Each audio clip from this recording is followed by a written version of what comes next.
Hello everybody, my name is Bertin Brian Jimenez Velasco, and I'll be doing a grapes report on Chinese Taipei, also known as Taiwan.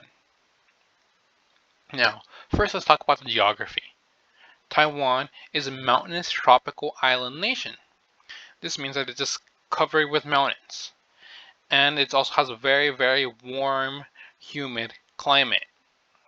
Also important to this is that it's surrounded by the South and East China Sea to its west, and to its east the Pacific Ocean. These conditions have been brought about by volcanic soils and tectonic activity. The volcanic soil comes from the tectonic activity because all the volcanoes from it being on a fault line where the tectonic plates are moving. This causes all the mountains on the island and also the soil from the volcanoes caused by this. But it also causes a lot of earthquakes here. Very important to Taiwan's development is how close it is to China and to a lesser extent Japan. Because Japan and China have both had a very large impact on its history. The island of Taiwan was originally inhabited by the Austronesian people. The Austronesian people are the first humans to be believed to have colonized Taiwan about 5,000 years ago, maybe before that. But it's also a little disputed. But it's a common consensus that these are the people who were there first. Next is religions.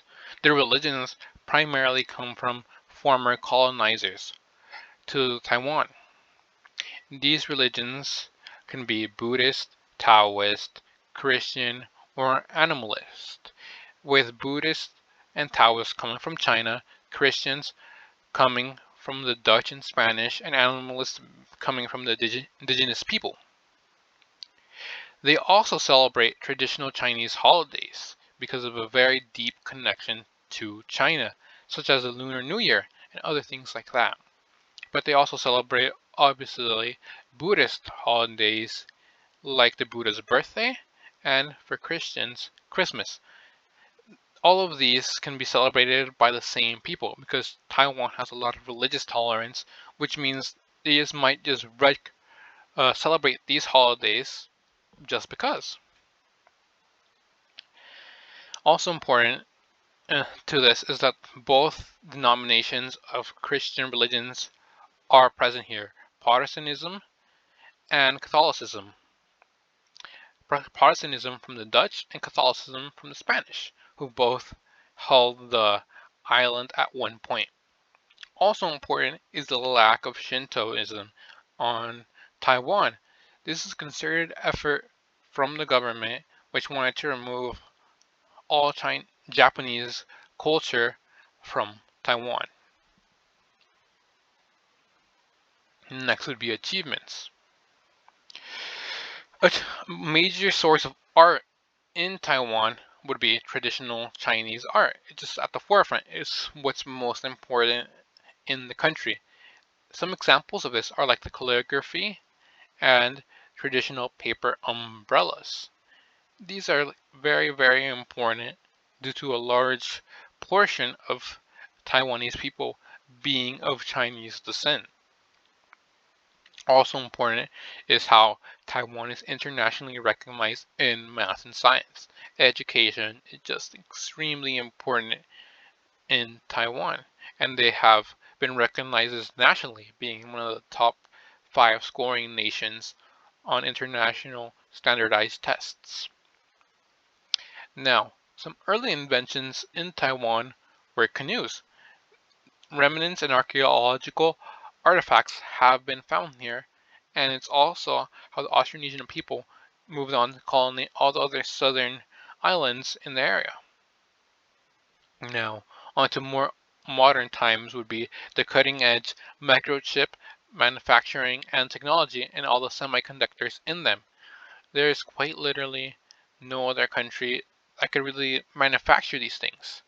Sure, some other countries can design them, but they're made here. Also, an important thing to say is how a lot of the inventions that come here can be also attributed to China, because, as I said before, it a lot of the people here are of Chinese descent, and these inventions would cross over pretty easily. Next would be politics. Taiwan has been held under Dutch, Spanish, Chinese, and Japanese control, and it's bounced back and forth between these powers, with it originally being a trading post for the Dutch that was taken by the Spanish, then taken by the Dutch with Chinese support, then held by China, then by Japan, and then by China again, and now finally independent. Now, the modern Taiwanese government has three separate branches of government: the executive, the judicial, and the legislative. Important to note is that this is among the first time Taiwan has had one centralized government that is run by Taiwanese people. Before this, there was no centralized government, or it was ran by a foreign power. All this brings to mind that the democratic process is really, really important in Taiwan. For the legislative and executive branches, you have to be elected, which is what makes them distrust the judicial system, because they're appointed. Of course, these people have to be vetted and assigned by the executive and then approved by the legislative for their term. But this still means that people just don't like the judicial system to have a lot of power or to be very independent, because they want the democratic positions that they could be elected to have the most power in the country. Now onto economics. The economics of Taiwan are just really important for trade in Asia, because it's been held as a trading post for multiple colonial powers, such as the Dutch, the Spanish, and the Japanese. It was really, really important to them because how fertile the agriculture is there, and the livestock rearing that was possible on the island, because of the tropical climate would allow them to do cash crops like the pineapples and that seen in the picture. And this is also why the Chinese would move on to Taiwan in the first place, because it was so fertile. It was pretty easy to grow crops there, so they moved in. Now, there's been a movement away from that in modern times, with movement towards high skill jobs in cities, with 80% of the population living in cities in the modern day. Also important to note is the currency, the new Taiwan dollar.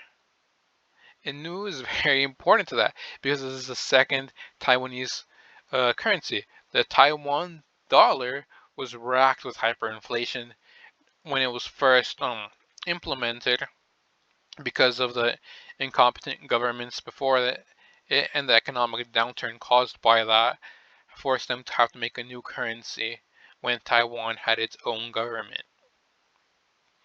Now, in the more modern times, trade has not been so good for Taiwan, with a lot of its normal exports, the crops it traditionally has sent out, no longer being competitive. It only has those really cutting edge technologies to really export nowadays. Now, for social structure. Society in Taiwan is really conservative and traditional. It has a patriarchal and patrilineal family structure, meaning the father is at the top of the family structure, and the whole family is tracked by the lines of fathers.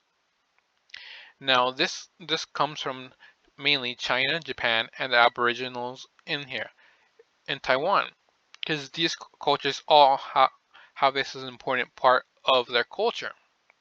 Now, for social classes. The social classes at the top are scholars, merchants, and soldiers at the top, and everyone else at the bottom. Now, this is a bit malleable depending on what time it is, because scholars generally refers to educated people or theologians.